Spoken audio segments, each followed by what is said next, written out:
আওয়ামী লীগের এজেন্ডা, উনি আসলে আওয়ামী লীগের একজন লোক।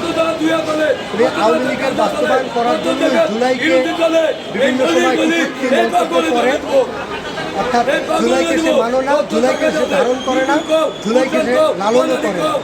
তো এই শাওন বর্তমান সরকারের অধীনে সে কীভাবে জুলাইকে অপমান করে, জুলাই যোদ্ধাদের অপমান করে এবং জুলাই মাসকে অপমান করে, এটা আসলে আমার মাথায় ধরে না।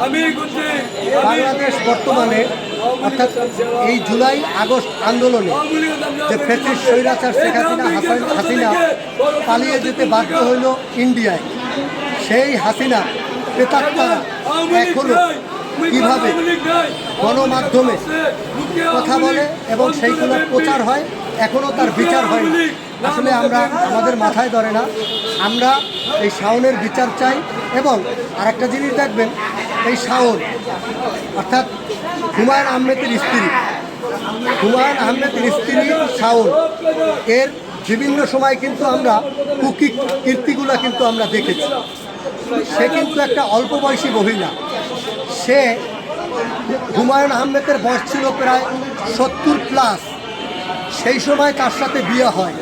তাইলে অর্থাৎ টাকার লোভে কিন্তু হুমায়ুন আহমেদের সাথে সে বিয়ে বসে এবং 2জন সন্তান সে দাবি করে এরা হুমায়ুন আহমেদের। আমি মনে করি এই 2জন সন্তান হুমায়ুন আহমেদের না। কারণ হইল হুমায়ুন আহমেদের যৌবনই নাই, তার বয়সই নাই।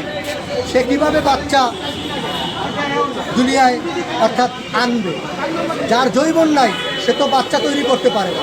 অতএব এই হুমায়ুন আহমেদের স্ত্রী তার বিভিন্ন সময় আমরা কিন্তু বিভিন্ন মিডিয়ার মাধ্যমে অর্থাৎ আওয়ামী লীগ থাকাকালীন সে নাটক করছে, সে অর্থাৎ অভিনয় করছে। তারপরে টাকা পয়সার জন্যই এই হুমায়ুন আহমেদকে বিয়ে করে এবং বিয়ে করার পরেও কিন্তু অবৈধ সম্পর্ক তার কিন্তু ছিল। আমরা বিভিন্ন সময় দেখেছি। এটা হুমায়ুন আহমেদ এটা বিভিন্ন সময় প্রকাশ করে না, বিভিন্ন সময় আমরা মিডিয়ার মাধ্যমে প্রকাশ পাইছি।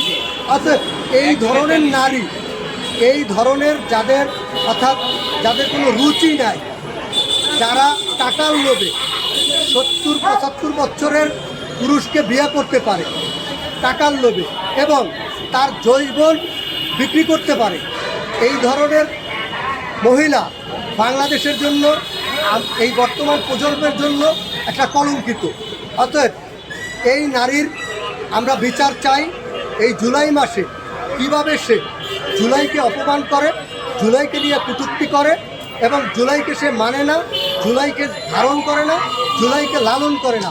অতএব এই ধরনের অর্থাৎ এবং কিছুদিন আগে সে কিন্তু অ্যারেস্ট হয়েছিল, সে আবার জামিন পাইল।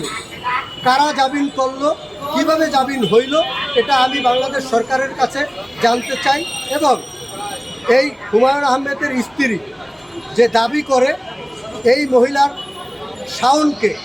শাওনের আমি বিচার চাই এবং তাকে দ্রুত